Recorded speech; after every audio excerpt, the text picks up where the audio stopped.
Tudo em ordem, um som, né? Me dá um ok na área de texto, por favor, pessoal. Só para a gente já começar.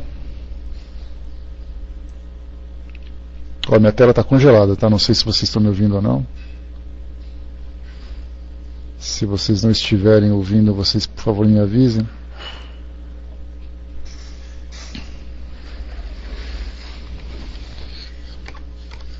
Estou aguardando ainda. Tá vendo? Me deu uma congelada agora de 10 segundos. Tá? Deu uma parada aqui. Mas vamos lá. Bom, eu vou falando aqui. Tá, a Sil já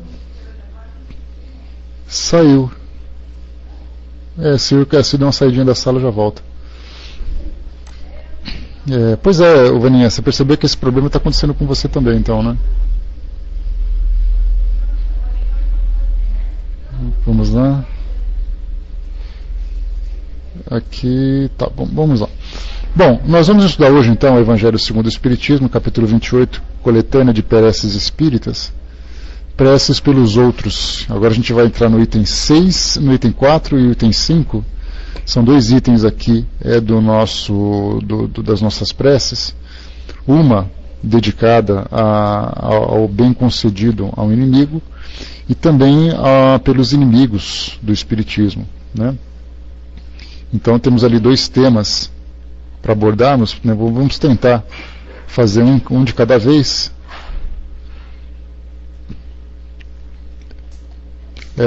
Fica um de cada vez, né? A gente vai tratando desse tema e percebendo aqui também que o pessoal está caindo aqui, despencando assim de todo mundo ao mesmo tempo, né? Aguardar só um pouquinho o retorno de todo mundo. O meu foi rápido, Landão. Aliás, rápido, né? O meu nick eu não consegui entrar, como eu falei para vocês, né? Vamos só aguardar o pessoal voltar aqui agora na área de texto. Tá, a Vaninha caiu. Vamos lá, todo mundo voltando, só aguardando um pouquinho. Bom, nós temos então esses dois temas, esses dois itens, né? Os itens 4 e 5, para nós estudarmos aqui. Começando pelo item 4, que é um item bastante pequenininho que Kardec trouxe para nós, e ele vem quase como um complemento daquilo que nós já estudamos nos nossos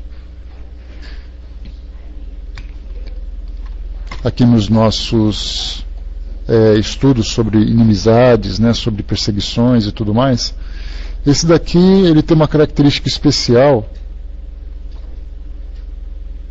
Pois é, a Vaninha está me mandando um e-mail aqui pelo Skype, informando a mesma coisa, que apareceu a mensagem, fechou o pautalk dela, e aí então ela já volta, né, esperando ela voltar aqui. Então, como continuidade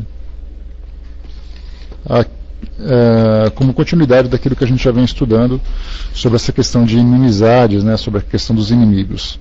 E aqui então uma passagem muito pequena que Kardec coloca no item 48, já no prefácio. Ele diz o seguinte para nós: não desejar o mal aos inimigos é ser caridoso apenas pela metade.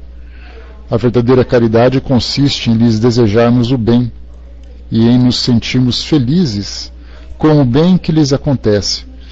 Então, aqui nessa introdução, o que nós temos é que normalmente a gente tem aquela ideia de que se por acaso acontece de eu ter uma inimizade ou ter alguma antipatia por alguém, já é o suficiente eu neutralizar o desejo de vingança, o desejo de retribuir o mal que ele realizou e tudo mais. Então a gente já se sente satisfeito com isso.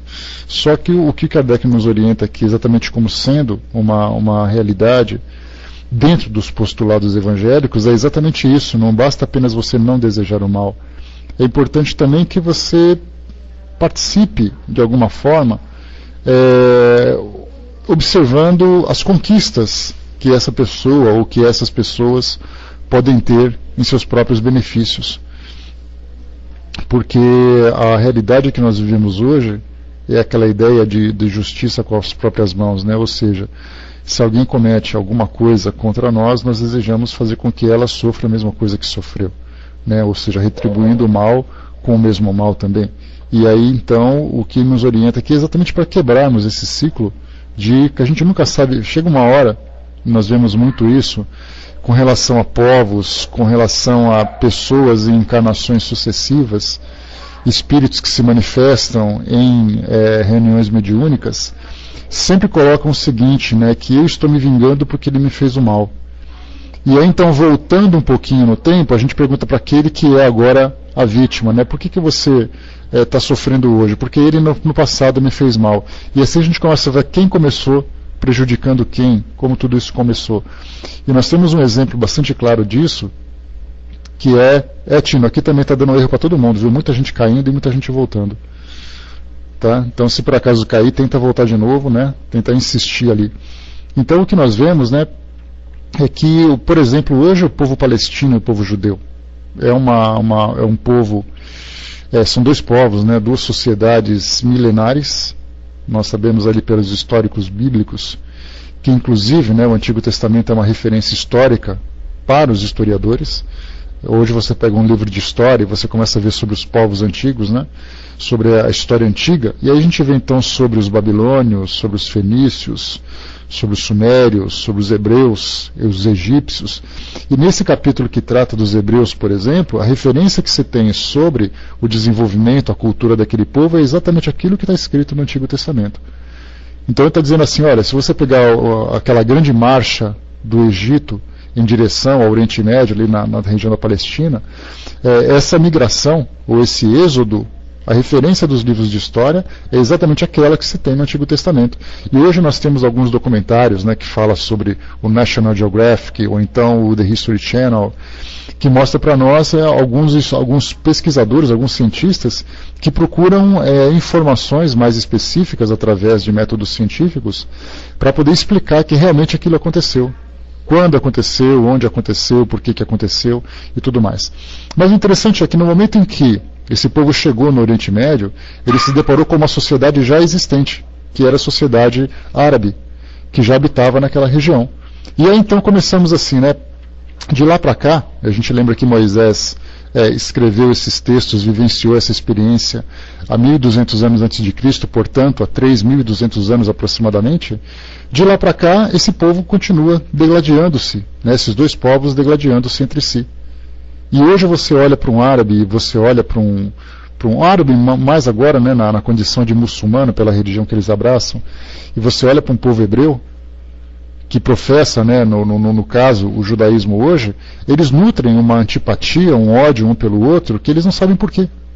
Simplesmente a coisa começou em determinado tempo, ela se estende, se desenvolve no decorrer da história. Você pega duas crianças que são educadas para se odiarem, não sabem por quê.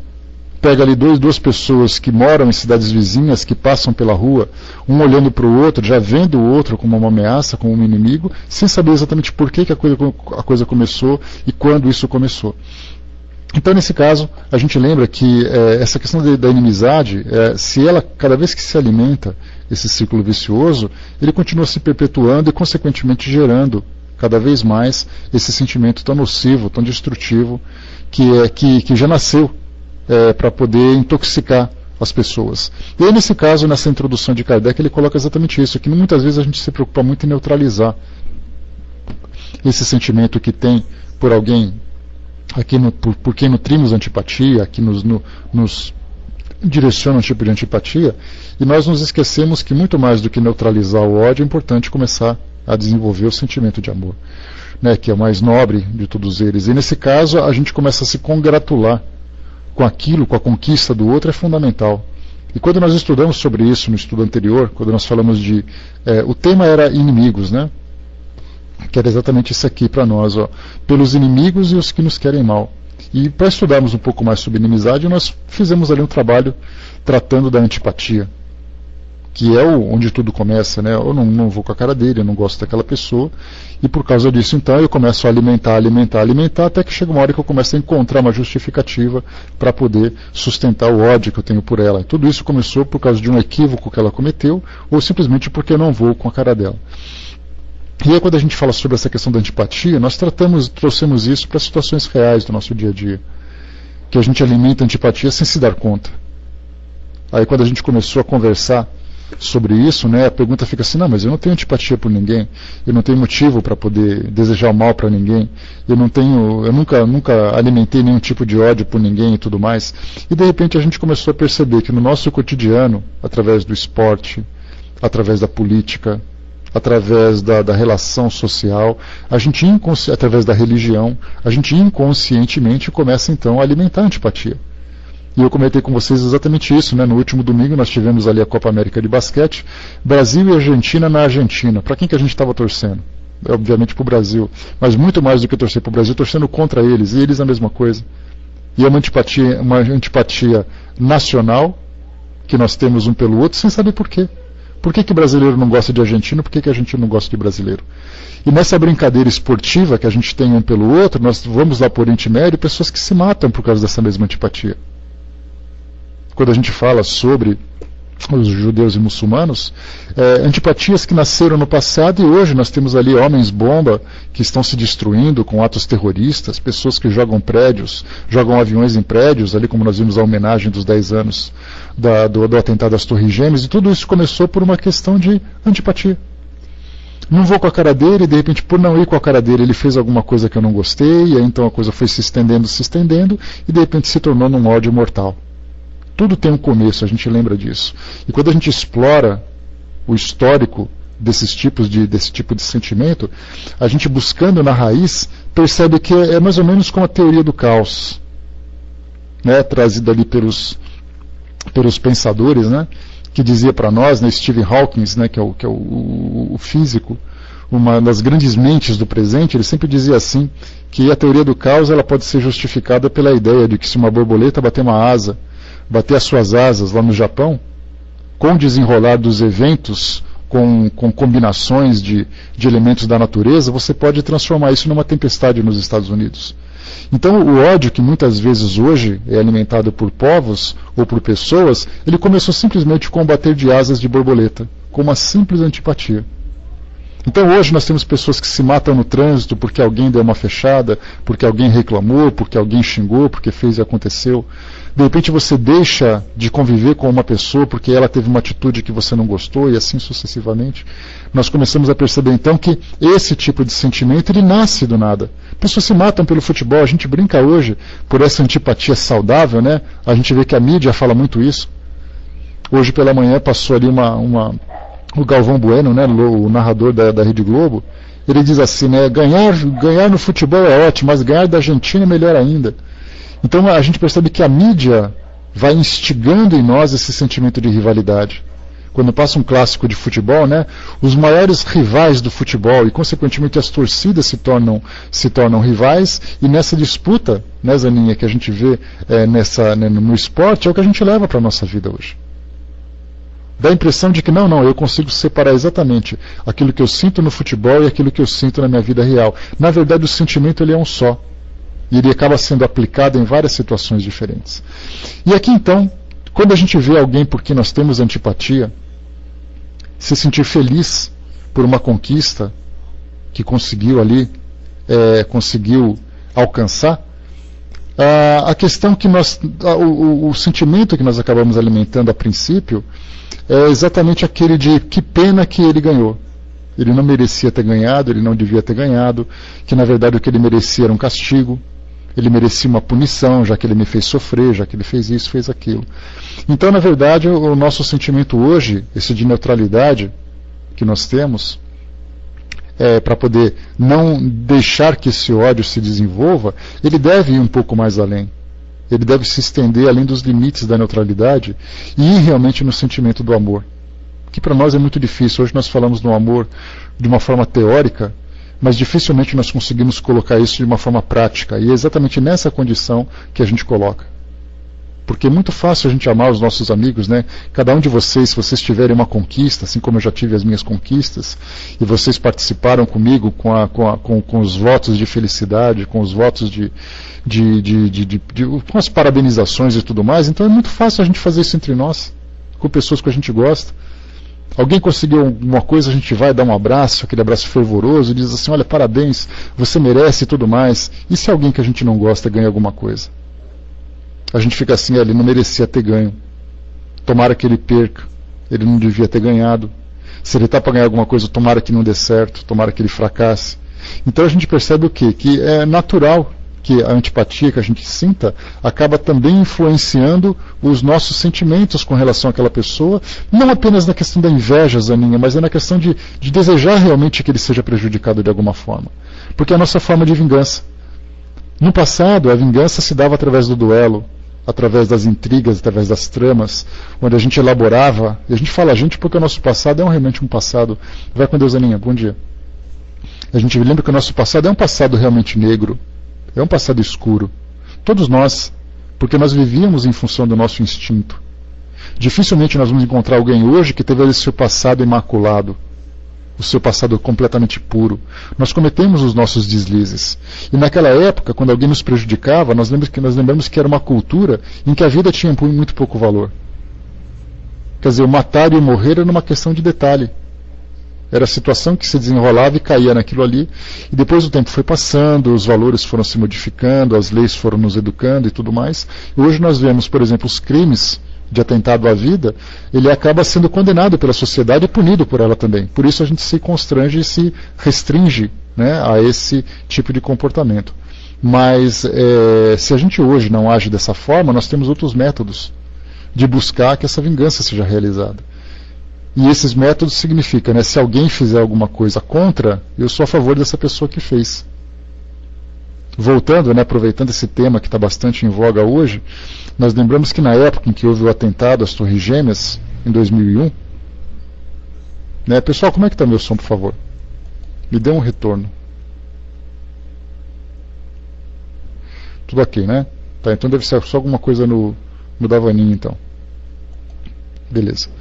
Então, naquela época em que houve o atentado nas Torres Gêmeas, a gente lembra que os aviões explodiram ali na torre, a torre caiu e de repente os canais de televisão, os telejornais, começaram a fazer uma viagem pelo mundo, mostrando as imagens para entender a reação de cada região do planeta diante daquela situação.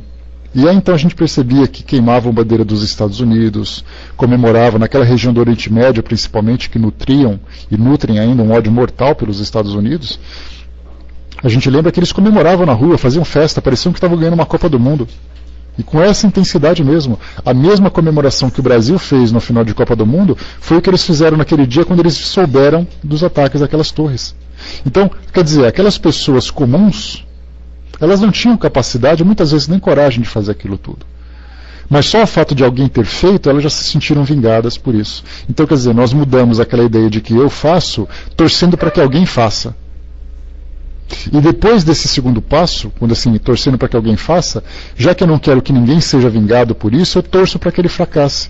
É uma forma de eu me vingar também. Já que ele me machucou, já que ele não me fez bem, tomara que ele não consiga nada.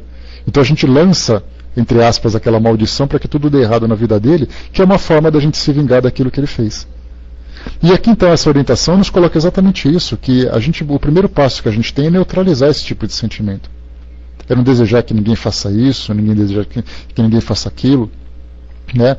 Essa é uma questão política, né, Lu? É muito fácil. Para a gente ter uma ideia, a gente fala muito dessa história dos Estados Unidos, que eles são intrometidos e tudo mais. O Brasil também é visto dessa forma aqui na América do Sul. Se você pegar países, por exemplo, como Bolívia, como Equador, como Venezuela, como Colômbia, eles olham para o Brasil como sendo ali um ditador. Nós somos aqui vistos também como pessoas que fazem dessa forma. Então é muito fácil a gente falar do outro quando a gente não olha para o nosso lado. Sim, matador. O Brasil hoje, por ser um país mais desenvolvido da América do Sul, um país que tem a maior território, a maior riqueza e tudo mais, ele consegue ditar regras dentro do Mercosul, que esses países menores que procuram também se desenvolver, nos veem exatamente como nós vemos os Estados Unidos.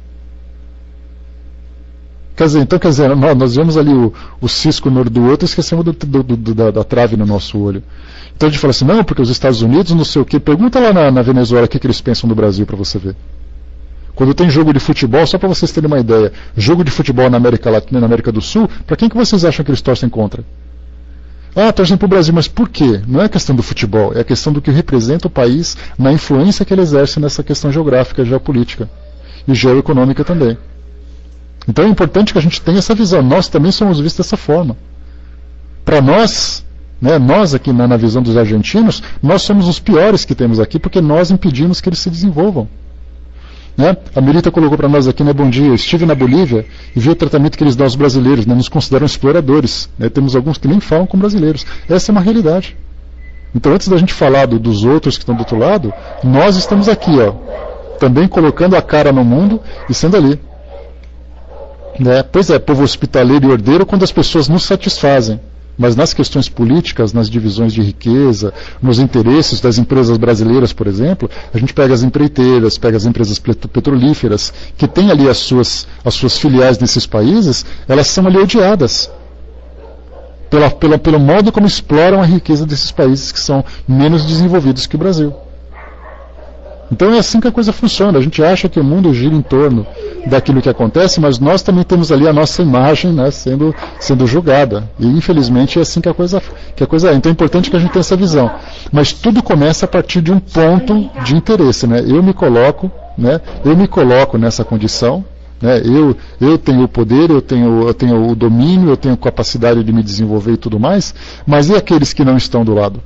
A gente vê essa questão de exploração do homem sobre o homem.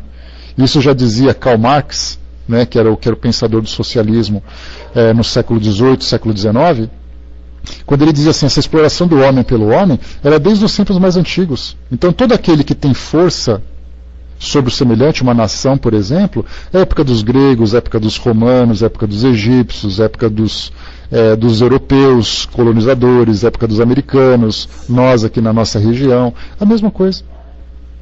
Então essa diferença, esse tipo de comportamento nosso acaba gerando inconscientemente na mente dos povos esse tipo de antipatia, sem que eles se deem conta que isso está acontecendo.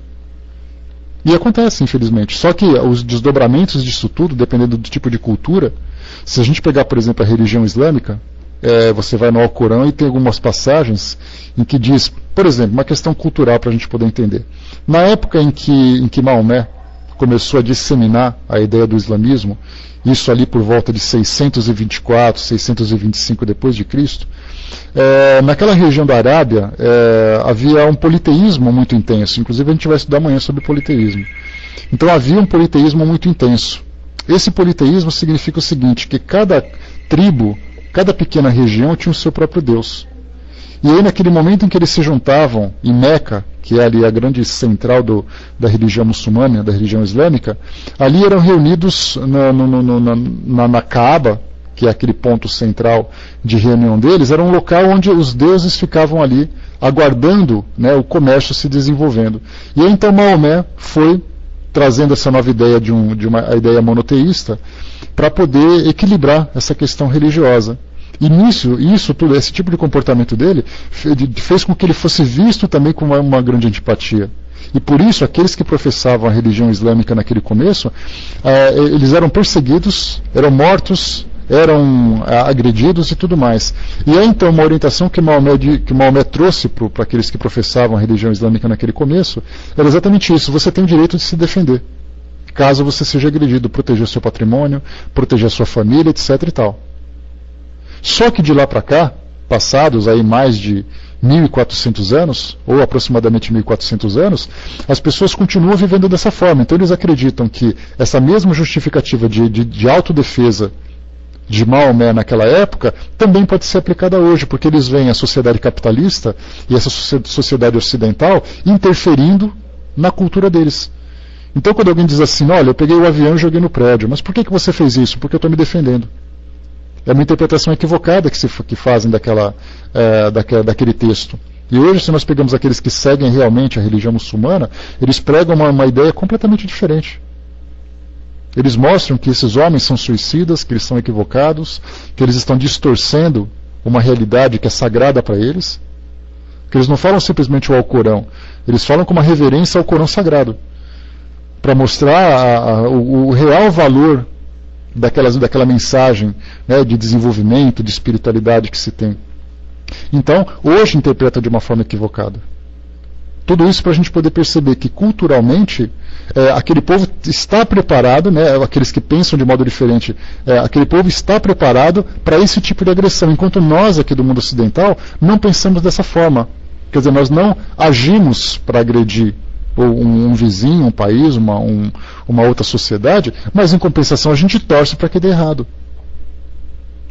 E isso se reflete no esporte, isso se reflete na cultura, se reflete na política. Quando a gente vê um caos num país como esse, porque nós temos antipatia, é uma delícia ver presidente caindo, gente correndo na rua, a pobreza se disseminando e tudo mais. É assim que infelizmente acontece.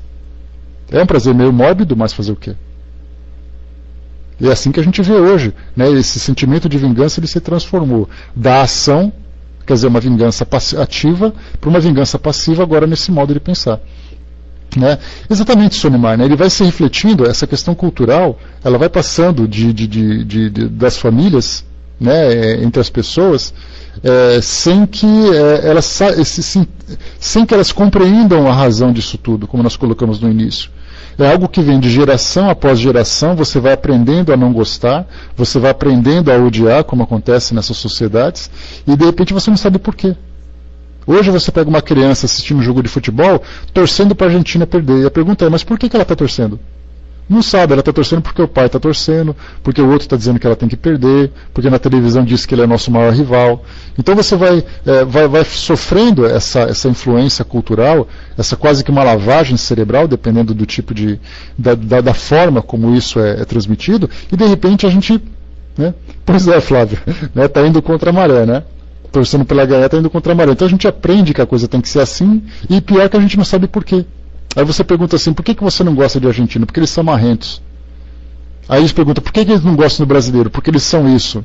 Então a gente não sabe se você age dessa forma porque realmente é a nossa natureza, ou a gente age dessa forma como uma reação. Ou a gente reage dessa forma, né? Deixa eu ver aqui. O Marcos colocou, precisamos ter cuidado com os estímulos que recebemos e que também damos, né? Porque nessa questão de você receber uma influência, quando a sua mente está ali, né, a nossa mente é muito fértil, ela é um campo muito fértil, qualquer semente que você jogar, ela acaba florescendo. E na condição de maturidade que nós nos encontramos, nós hoje somos os formadores de opinião. Nós formamos as ideias, nós damos direcionamento para as ideias das pessoas. Se eu contar um caso de alguém que eu não gosto, vocês vão inconscientemente criar uma certa antipatia por essa pessoa porque ela me fez mal, assim como se vocês disserem alguma coisa, olha, tal pessoa me fez mal, eu já vou começar a olhar diferente para ela porque vocês são meus amigos. Então nós somos formadores de opiniões, formadores de ideias. É importante que a gente tenha muito cuidado com isso tudo, para a gente não se influenciar. Por isso, mais uma vez, como André Luiz disse para nós, que nós devemos ser a estação final do mal. Se hoje a gente detecta o mal, que a gente não passe esse mal para frente. Porque do contrário, a gente simplesmente continua passando aquilo que chegou. Quer dizer, se fizeram o mal no passado, o meu mal é tão intenso como aquele. Pelo simples fato de eu divulgar essa mesma ideia.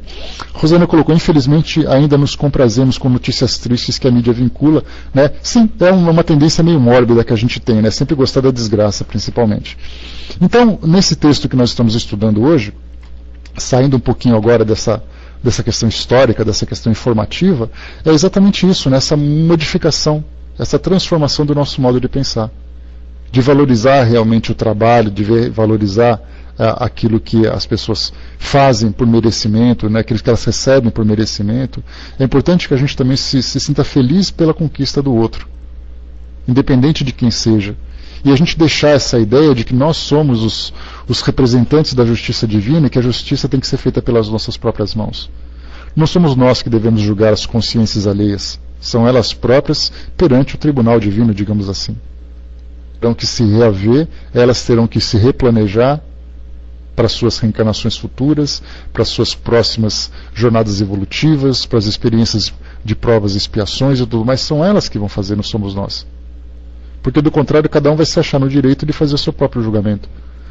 Então, tirando essa ideia de que nós somos os justiceiros divinos, já modifica bastante. A gente simplesmente deixa, olha, se aquilo é bom para ele, vai ajudá-lo, porque muitas vezes uma conquista que ele tem, mesmo a gente tendo uma antipatia enorme por ele, essa conquista vai fazer com que ele cresça, com que ele se modifique, que ele se transforme.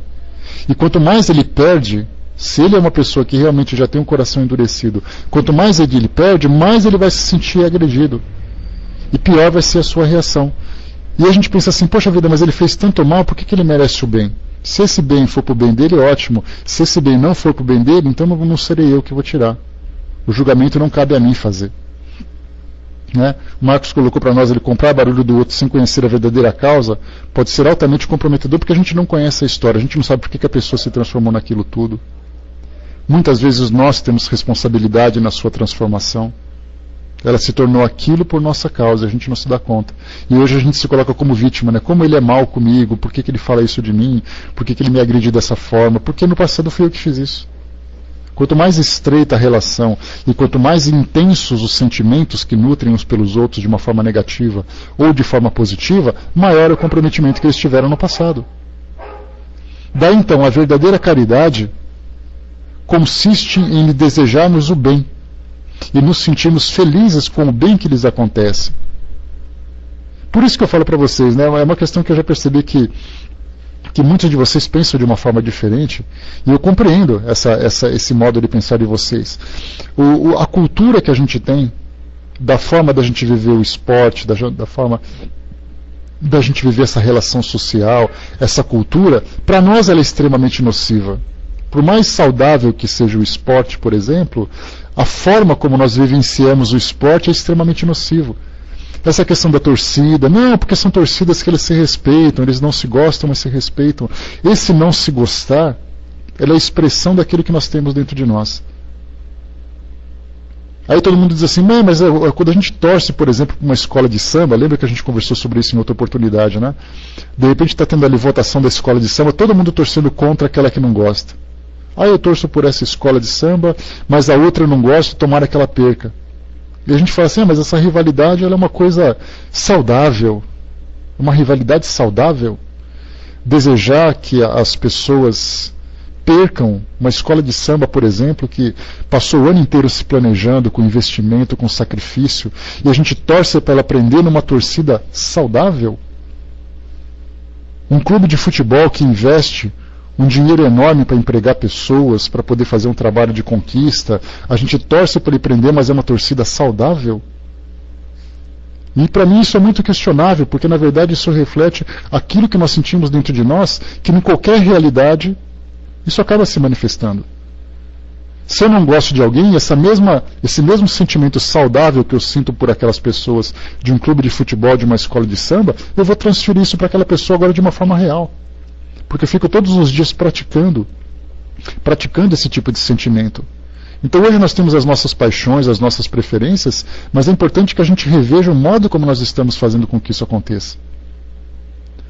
Eu sempre falo, eu gosto muito do esporte, porque o esporte para nós, não só uma área do meu interesse, mas ela é uma situação que todo mundo observa, todo mundo gosta, seja qual o esporte for, e isso reflete exatamente os nossos sentimentos. E eu gosto muito de lembrar essa questão da ginástica rítmica.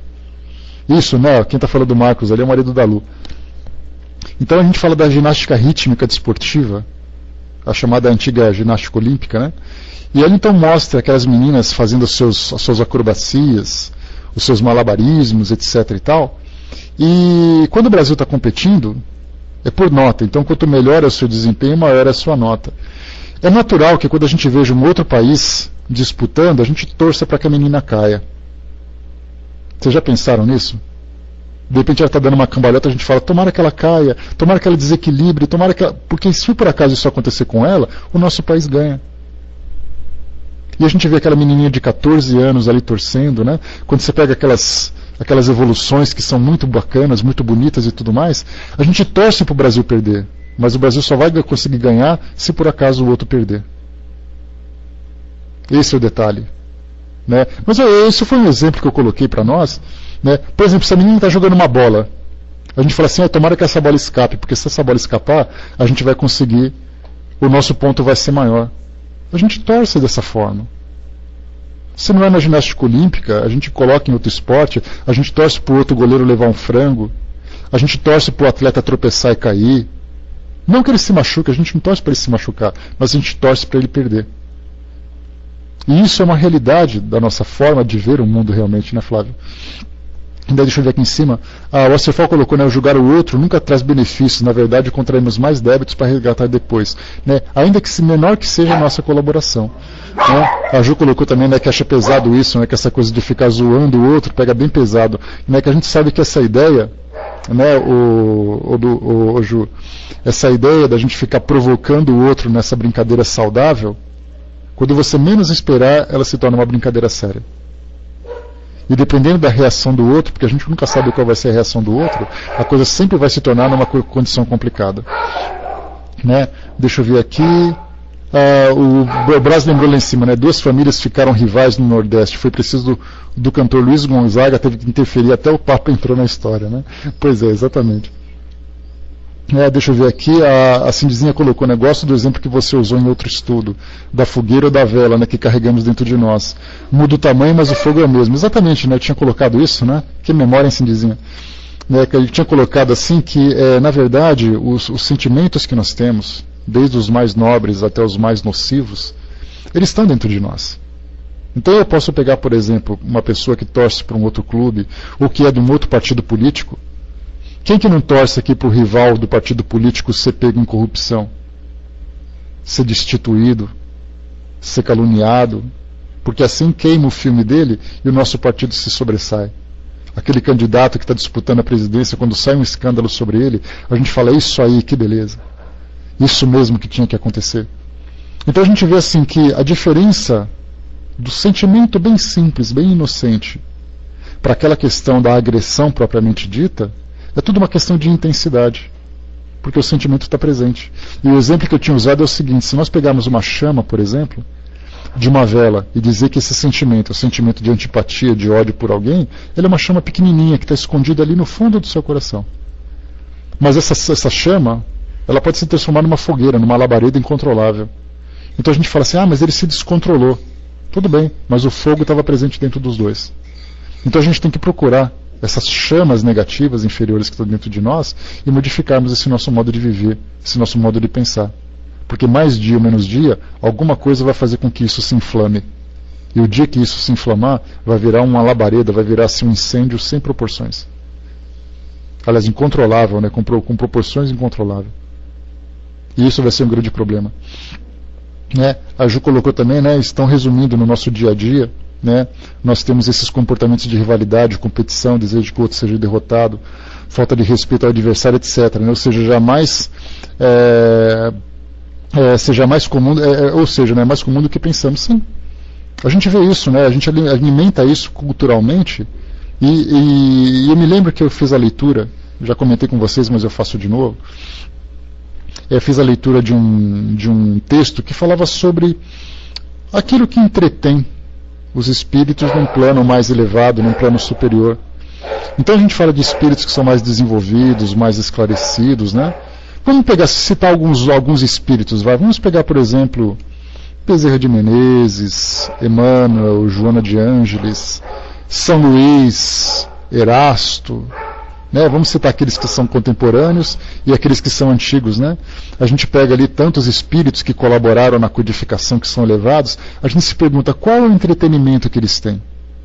E nesse livro dizia o seguinte, que o modo como eles observam a beleza do mundo, da música, da arte, até mesmo do esporte, porque o esporte é o aperfeiçoamento, seria assim, o aperfeiçoamento da manifestação física do corpo. Quer dizer, é o homem levando o corpo físico no extremo da perfeição, da maior habilidade e tudo mais. Como é que eles observam isso? Eles observam apenas a beleza. Eles não se preocupam com competitividade, quem é melhor do que quem está fazendo o que pelo outro. Não, simplesmente observam a beleza. E para nós isso deve ser um resgate, viu, Matador? Para nós isso seria um tédio. Então eles diziam assim, que para nós aqui no nosso mundo hoje, se nós por acaso tivéssemos oportunidade de viver no mundo desses espíritos, seria um tédio para nós. Nós não suportaríamos, porque seria muito chato. Porque a gente gosta de competitividade, gosta de torcer, gosta de levantar assim e gritar o nome do time, gostar disso, gosta de cantar aquela música da nossa preferência. Então a gente vive com tanta paixão, que essa paixão acaba se desgovernando e se transformando em sentimento destrutivo. Enquanto que para esses espíritos, aprendendo a controlar essa paixão, vivem apenas a beleza, vivem apenas dentro do equilíbrio. E é esse equilíbrio que a gente precisa buscar. Pelo fato de a gente viver essa competitividade com muita intensidade no nosso mundo hoje, é que a gente percebe quanto tempo nós vamos demorar para chegar no mundo de regeneração, saindo do mundo de provas e expiações. Porque essa é a expectativa que a gente tem, né? A fase de transição, o mundo melhorando. Mas a pergunta é, quanto tempo vai demorar essa mudança? Basta a gente analisar quanto tempo a gente vai demorar para poder mudar esses sentimentos dentro de nós. Porque se a gente vê fome, se a gente vê a violência, o descaso, a indiferença, é resultado das nossas paixões, porque a gente prefere se beneficiar em detrimento do outro. A gente vai precisar mudar esse nosso sentimento egoísta para um sentimento fraternal. Mas a pergunta a gente volta, quanto tempo a gente acha que vai demorar para poder acontecer isso? Observando individualmente, quanto tempo a gente vai deixar de sentir o que a gente sente hoje? Quanto tempo a gente vai demorar para poder estender um pouco mais esse sentimento de amor, além das nossas fronteiras familiares, além das nossas fronteiras de amigos? Para poder se estender também para as pessoas que não pensam como a gente, porque o antipático é aquele que pensa diferente, é aquele que age diferente. E quando a gente conseguir mudar esse nosso modo de pensar e perceber que cada um tem sua individualidade, não só da nossa parte com relação a eles, a esses que são antipáticos, mas daqueles que são antipáticos com relação a nós. Todo mundo precisa se esclarecer. E hoje nós temos uma doutrina que fala claramente para todos nós. Nós temos religiões que levam a sério os seus princípios, os seus postulados, que falam também dessa questão da fraternidade. Mas das pessoas que seguem essas religiões, quantas realmente levam a sério isso tudo? O cristianismo está aqui há 2000 anos. Qual foi a mudança real que ele realmente proporcionou para todos nós? Porque Jesus falava para aquelas pessoas, né? Sejam fraternos, amai-vos uns aos outros. Hoje, olhando para os tempos atuais, como é que a gente entende essas passagens? Bem-aventurados os humildes. O mundo competitivo, o mundo materialista, o mundo egoísta. 2000 anos depois, esses sentimentos são tão falados, mas não tão praticados. Claro que mudou a intensidade desse erro. Naquele passado as coisas eram muito diferentes. Hoje já melhorou bastante. Então houve realmente uma transformação, mas muito pouca dentro da expectativa que se tinha. Então hoje a gente começa a olhar, temos uma doutrina que nos dá a oportunidade de entender a nossa relação uns com os outros, a nossa relação com o mundo espiritual, a nossa realidade, nos traz valores muito mais claros, muito mais esclarecidos, e mesmo assim a gente pergunta, qual vai ser o efeito de todos esses valores, de toda essa bagagem que a gente está adquirindo? Quanto tempo vai demorar para que a gente absorva realmente e vivencie isso? Hoje aqueles que são considerados santos pelo equilíbrio, pela bondade que conseguiram alcançar e tudo mais, esses que são considerados são muito poucos, comparados com as pessoas comuns. E nós já justificamos, né? Olha, eu não sou santo também, né? Não é, e pelo jeito vai demorar para ser. Ou a gente poderia dizer assim, olha, eu estou tentando ser santo. A gente não ouve essa expressão, as pessoas dizendo isso. Poxa, mas você errou, calma, eu estou tentando ser santo, eu estou tentando acertar.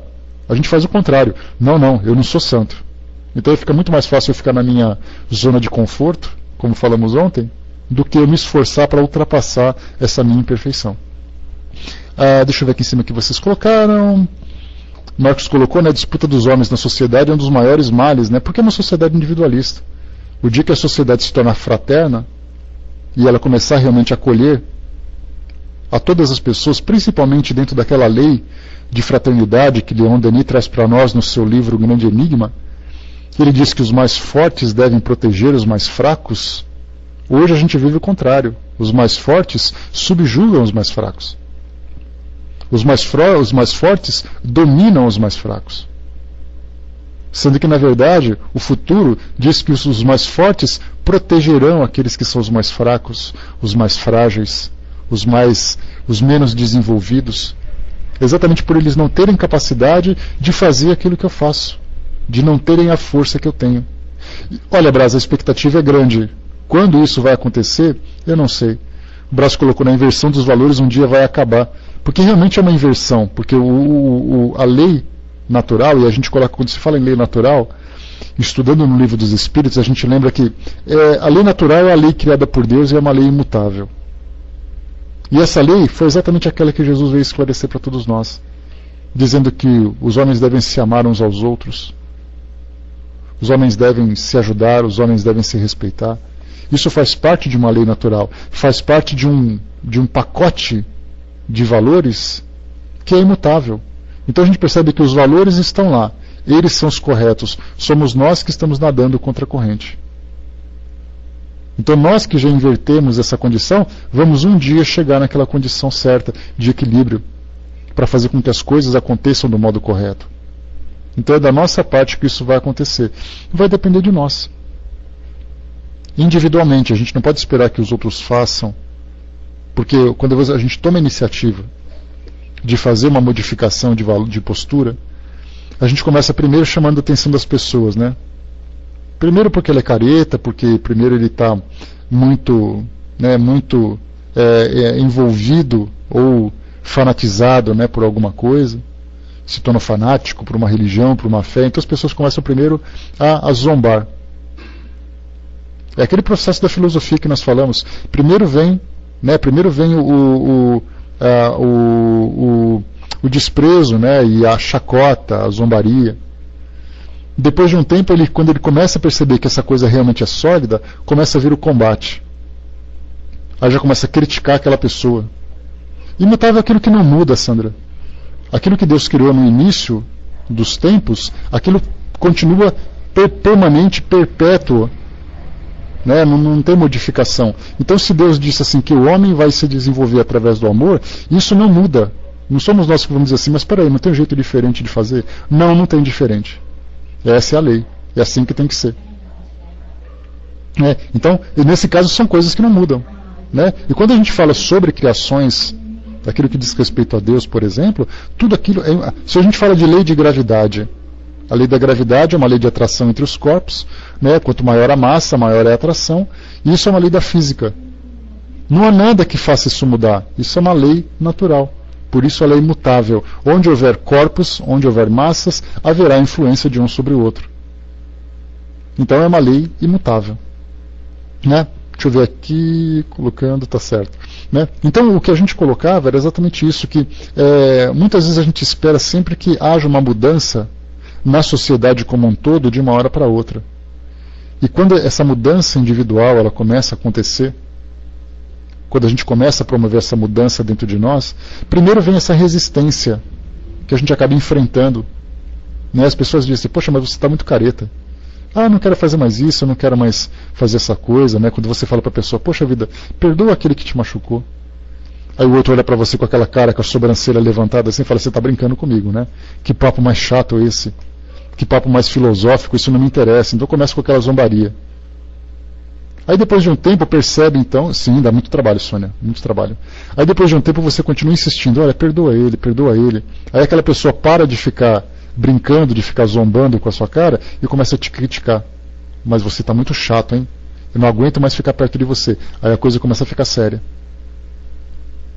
Porque aí percebe que você não estava apenas brincando. Era uma mudança séria que você estava promovendo e que você estava tentando fazer com que aquela pessoa se modificasse também. Aí então você começa a se tornar chato, começa a se tornar criticado e começa a se tornar um alvo de agressividades. Depois de um tempo, quando você continua perseverante nesse mesmo caminho, as pessoas começam a te dar valor. Aí quando você diz assim, perdoe, aí a pessoa vai baixar a cabeça e perceber que você tem autoridade moral para falar isso, porque você é convicto, você demonstra realmente solidez naquilo que você quer, aí a pessoa vai te ouvir, não, realmente você está certo, eu preciso pensar em fazer isso, eu vou tentar fazer isso e coisa e tal. A gente lembra, né, um exemplo que real, que nós tivemos contato e pela quantidade de informações nós pudemos acompanhar quase que passo a passo da sua evolução, foi o próprio Chico Xavier. No começo ele era simplesmente ridicularizado por todas as pessoas que o viam, não apenas pela sua postura, mas pelo trabalho que ele desenvolvia dentro da caridade na sociedade e também dentro da própria doutrina. Então ele era ridicularizado porque ele era o feio, porque ele era o afeminado, porque ele era o ridículo, etc. e tal. Depois de um tempo, quando perceberam que ele continuava ali insistindo naquela conduta, começavam então a criticar. Não porque ele está fazendo isso por interesse, porque ele é corrupto, porque tem alguma coisa escondida atrás que ele não está querendo mostrar. Depois de um tempo, ele se torna um dos brasileiros mais respeitáveis de todos os tempos. Porque as pessoas perceberam que realmente aquilo que ele fez era real. Não era uma hipocrisia. Não era uma falsidade. Durou anos, Ju. Né? A gente pega uma vida de 90 anos que ele teve, não lembro exatamente quantos anos ele tinha quando desencarnou, ele levou 90 anos para convencer as pessoas que aquilo que ele fazia era real. Valeu, Rodrigo, bom trabalho, um abraço. Ele demorou tudo isso para poder ver que era real. Então a gente vê o quê? Que somente assim, através dessa mudança individual, dessa mudança pessoal, que a gente vai conseguir transformar o mundo de fato. Porque a gente espera que o mundo se transforme para que a gente vá atrás dele. Não, é o contrário. Quando se fala em trabalhadores da última hora, a gente adora essa expressão, né? Porque os espíritas são os trabalhadores da última hora. São aqueles que foram chamados para fazer o trabalho de fato. E que trabalho que a gente acha que é? É o trabalho do exemplo. É o trabalho da modificação, é o trabalho de levar críticas, é o trabalho de convencer as pessoas através da resistência, através da convicção, da solidez. Muito mais difícil do que a gente imagina. Porque a gente acha que o trabalhador de última hora é ficar recebendo espírito e conversando com eles. É ficar falando do que acontece no mundo espiritual depois de ler o Nosso Lar. Não é não. O trabalhador de última hora é aquele que põe a cara a tapa e diz assim, olha, eu estou me promovendo pelos ensinamentos cristãos. E as pessoas vão olhar, vão ridicularizar, vão criticar e depois vão aceitar. Isso é ser o trabalhador da última hora.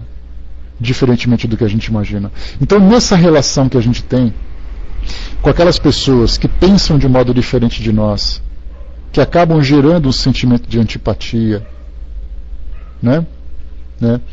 Ju, mas é aquela história, né? Quanto maior o conhecimento, maior a responsabilidade. Né? Esse última hora para nós, a gente tem essa tendência, assim, não, daqui a pouco eu faço, deixa para amanhã, deixa para segunda-feira. É igual dieta, né? Dieta é uma beleza. Tenho certeza que ninguém precisa fazer dieta aqui na sala. Mas sempre quando se fala em dieta, tudo começa na segunda-feira, né? É uma beleza. Isso quando não for no dia 1º de janeiro, né? Calma, o fim do ano está chegando. O começo do ano está chegando, no dia 1º de janeiro eu vou começar com certeza. Vocês estão rindo do quê? Posso saber? Tem alguma culpa, algum peso de consciência que vocês estão querendo esconder ou coisa parecida? Até parece que não, né? Então, o interessante, né, que a gente começa a ver é o seguinte, que a gente sempre espera assim, tem que terminar o verão, né, filhinha? Então, cada um vai adiando, ninguém sabe, né, Ju? Cada um vai adiando de acordo com a sua força, com a sua resistência. Então a gente sempre espera assim, daqui a pouquinho eu faço. Só que esse tipo de dieta moral que a gente está fazendo, olha que expressão bonita essa, né? Dieta moral. Queimar as gorduras, né, do egoísmo, do orgulho, da vaidade, da intolerância, da arrogância, da prepotência. Essas gorduras precisam ser queimadas para poder fazer com que aquele nosso corpo moral fique ali bem esbelto, né? E isso tem que começar ontem. Não é começar daqui a pouco, não é começar amanhã. Tem que começar ontem. Deixa eu ver aqui. Tá certo, né, Lu? Deixa eu ver aqui. Tem chocolatinho para mim, Ana? Vou adorar. Né? Vou encontrar com a nossa amiga Ana Isabel aqui agora em outubro, né? Que ela vem para o Brasil. A gente vai aqui encontrar para o nosso chá da tarde. Né? A Cristina colocou para nós, né, de Leon Denis. O dever não é idêntico para todos, né? Uma expressão muito interessante essa. Né? Porque cada um tem o seu dever de acordo com o seu projeto, de acordo com as suas escolhas, de acordo com a sua força. O dever não é idêntico para todos, varia segundo nossa condição e saber. Quanto mais nos elevamos, tanto mais os nossos olhos, ele adquire grandeza, majestade e extensão. Né? Leon Denis colocou tudo, né, nessa frase para todos nós. E a gente vê exatamente isso, nós temos os nossos próprios deveres. Estarmos aqui embarcados nesse nosso trem, esse trem moral, esse trem doutrinário, nós não somos ali passageiros, nós somos tripulantes. Tripulantes são aqueles que trabalham. E muitos de nós, a gente senta na janelinha e fica vendo a paisagem passar. E depois dizendo para todo mundo, porque eu sou espírita, porque eu estou carregando aí, eu estou viajando no trem espírita e tal. Cheio de orgulho. Mas o que você faz no trem? Eu fico sentado na janelinha vendo o tempo passar. Aí as pessoas vão passando e eu vou assinando, eu sou espírita, eu sou espírita.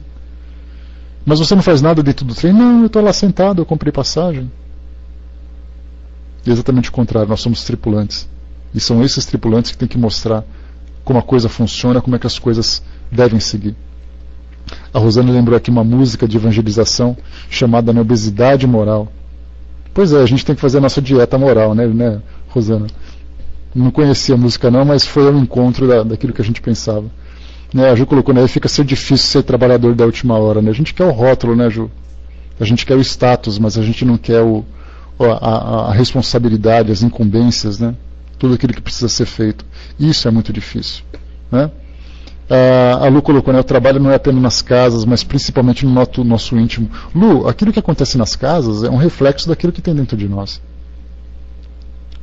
Muitas vezes a forma como você trabalha, às vezes você vai lá porque você tem um compromisso de ir, porque você se obrigou a ir. Não, eu sou obrigado a ir lá. Ninguém diz assim, nossa, eu não vejo a hora de ir lá porque eu adoro fazer aquele trabalho. São poucos aqueles que vivem assim. Aí chega naquele dia chuvoso, a gente olha para fora assim, aquela chuva, aquele dia frio, e fala assim, meu Deus do céu, eu tenho que ir para o centro hoje. Olha só que sufoco, que sacrifício, que transtorno para aquela pessoa ter que fazer esse sacrifício. A gente não olha para a janela e diz assim, até parece que essa chuva vai conseguir me segurar. A gente não pensa assim. Melita colocou para nós, falamos isso ontem no centro, né? Trabalhadores pelas atitudes e não pelas palavras. As palavras refletem ideias, convencem, instruem, mas são as atitudes que arrastam, né? Isso que é o mais importante.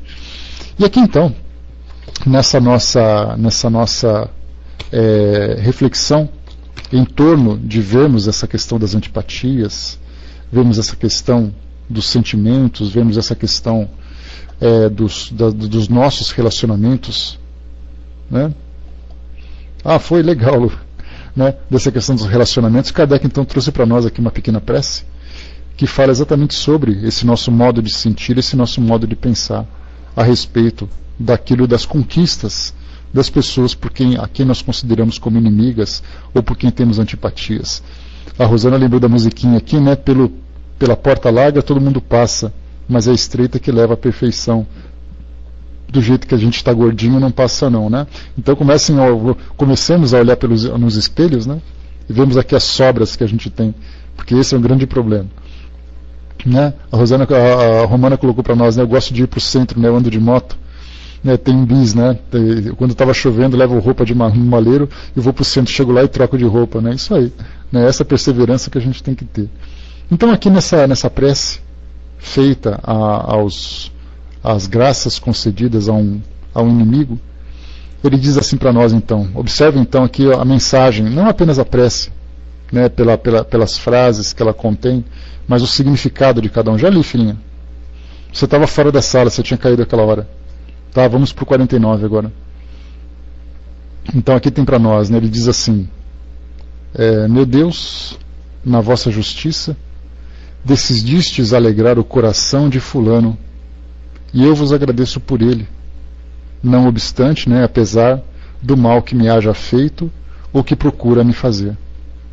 Se desse benefício ele se aproveitasse para humilhar-se, para humilhar-me, eu aceitaria como uma prova para a minha caridade. Bons espíritos que me protegeis, não me deixeis ficar pesaroso por isso. Afastai de mim a inveja, o ciúme, que tanto nos rebaixam. Inspirai-me, pelo contrário, a generosidade que eleva. A humilhação decorre do mal e não do bem. E nós sabemos que cedo ou tarde a justiça será feita a cada um segundo as suas obras. Aqui nesse finalzinho, nessa última frase, mostra exatamente aquilo. Essa ideia que a gente tem que dissipar da nossa mente, a ideia do justiceiro. De acreditar que nós somos os responsáveis para fazer com que o outro sofra por aquilo que ele fez. E nós temos que começar a entender muitas vezes aquilo que ele pensa. Por que ajuda daquela forma? O que ele pretende fazer? O que ele pretende alcançar? O que eu posso fazer para ajudar? Inclusive através de uma ação educativa. E essa ação educativa vem muitas vezes através de um não. Vem através do para que você está errado. Vem através do chamar a atenção. Isso naturalmente feito não com a prepotência de dizer que nós somos superiores e os outros são inferiores, mas para dizer que essa pessoa precisa pensar naquilo que está fazendo, quando nós estivermos centrados, né, nessa certeza de que aquilo que ele está fazendo está errado. Então, essa inspiração que a gente tem que ter, essa generosidade que precisa ser alimentada dentro de nós, é exatamente aquela que vai quebrar essas barreiras essas fronteiras que nós criamos, esse partidarismo de acreditar que eu tenho as minhas preferências e que não faz parte da minha preferência não merece a minha atenção. Antipatia e ódio é aquela mesma chama com intensidades diferentes. Então eu preciso começar a pensar naquilo que, na forma como eu ajo, naquilo que eu tenho feito. E o interessante, eu acho que é importante a gente pegar uma doutrina como essa, seja aqueles que seguem, que se consideram como espíritas, aqueles que estão aprendendo a conhecer, aqueles que estão se aproximando para ver como é que o que significa exatamente essa filosofia, essa doutrina. É importante que mesmo aquelas que sejam professadas, né, de outras religiões, seja católico, evangélico, muçulmano, judeu, budista, hinduísta, sei lá qual é a opção que cada um faz, é importante que aquilo tudo que é transmitido, que através de códigos, através de ensinamentos, através de modelos que são observados principalmente, é fundamental que tudo isso seja trazido para esse mundo real, para essa realidade que se vive no cotidiano, para não fazer com que tudo isso seja apenas alguma coisa assim que seja filosófica, seja além da compreensão, além das responsabilidades, né, que isso não faz parte de mim, mas que faz parte do outro e tudo mais. É importante que nós tragamos isso para o nosso dia a dia, para o nosso cotidiano. Aquilo que eu vivo hoje deve estar imantado de tudo aquilo que eu acredito, de tudo aquilo que eu acho que é o certo. E quando a gente fala de realidade, a gente sempre lembra que, pegando esses exemplos que nós lemos hoje nos livros, naquela época em que acontecia com Jesus, com os hebreus, com aquelas outras pessoas, aquilo tudo que acontecia em outra época, com outros povos, aquilo tudo é para eles. Tchau, vai com Deus, irmão X, bom trabalho. Aquilo tudo é para eles, nunca é para mim. E quando eu começo a observar os meus relacionamentos dentro da minha casa, dentro do meu trabalho, no caminho que eu faço para poder ir aos meus destinos, as pessoas que eu encontro e tudo mais, essa filosofia dessas religiões devem ser trazidas para o nosso dia a dia, para a nossa rotina, para o nosso cotidiano.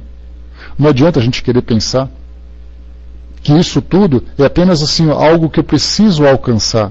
Isso já está ao meu alcance. Isso já faz parte da minha realidade. Então eu começo a olhar para mim e pensar assim, será que quando se fala assim, bem-aventurados os humildes, será que essa humildade ela se expressa nas minhas ações do meu dia a dia? Bem-aventurados os aflitos, porque sabem sofrer. Será que eu sei realmente sofrer diante das dificuldades e dos desafios que eu enfrento no meu dia a dia?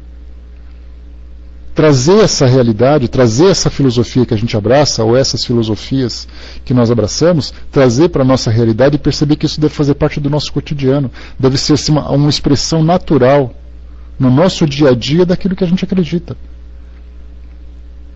É uma ideia muito interessante o que a gente vê, esse comportamento religioso tradicional, essa ideia do igrejismo. Né, o igrejismo é aquele comportamento que acontece dentro de igrejas, né? E isso vai dentro do centro espírita, de centrismos e tudo mais. Ali dentro eu me transformo. Ali dentro eu me coloco naquela condição de uma pessoa silenciosa, equilibrada, centrada, porque o ambiente me proporciona esse tipo de comportamento, me estimula nesse tipo de comportamento. Mas de repente no meu dia a dia eu me comporto diferente, porque eu não vejo necessidade de trazer isso para a minha realidade. Eu simplesmente fujo da realidade e vou me esconder dentro desses centros, dentro dessas instituições. Porque ali as pessoas pensam como eu, as pessoas vivem como eu, as pessoas respeitam como eu. Ou pelo menos tentam. Mas fora dali eu convivo com pessoas que não pensam como eu. Então eu não tenho nenhum problema de conviver. Eu não tenho nenhuma necessidade de provar nada para elas, de demonstrar absolutamente nada. Mas eu tenho. Porque são nessa relação, são nessas relações antipáticas que nós vamos mostrar realmente se esses valores estão sendo colocados em prática ou não. Nas situações difíceis que nós vamos mostrar realmente os nossos valores. Os reais valores não se manifestam quando tudo está bem.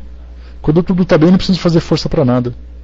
Mas quando a coisa se complica, é ali que a gente precisa demonstrar de fato aquilo que a gente acredita.